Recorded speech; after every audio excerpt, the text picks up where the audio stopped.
Avui s'ha presentat la tercera edició del Saló del Sexe en Català. Aquest esdeveniment pretén reunir a les estrelles del porno d'arreu de l'Estat en un mateix escenari, la Fira de Cornellà, per mostrar tot el ventall de possibilitats que ofereix el mercat eròtic. Entre les novetats destaca la presència de la televisiva Chiqui Martí.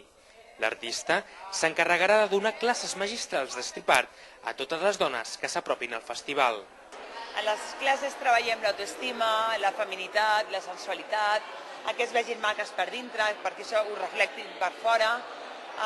No cal que tinguin parella, no són classes per fer striptease, són classes per sentir-se sexy. Després tot això cadascuna ho aplica a on li vagi bé. El director de la Fira, Max Cortés, ha assegurat que el saló es trasllada de Manresa a Cornellà per atraure més públic i tenir més repercussió mediàtica.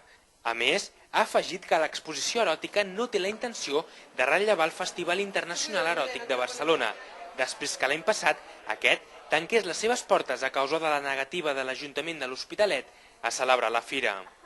Penso que el saló té les seves característiques pròpies i no és un relleu, simplement caminaran en paral·lel al FICEB i al Saló de Sexe en Català. Sexe en viu, espectacles eròtics, concerts, desfilades, fins i tot un plató de cinema en directe. Durant el cap de setmana del 10, 11 i 12 d'octubre es podrà gaudir de tot el que envolta el món del porno.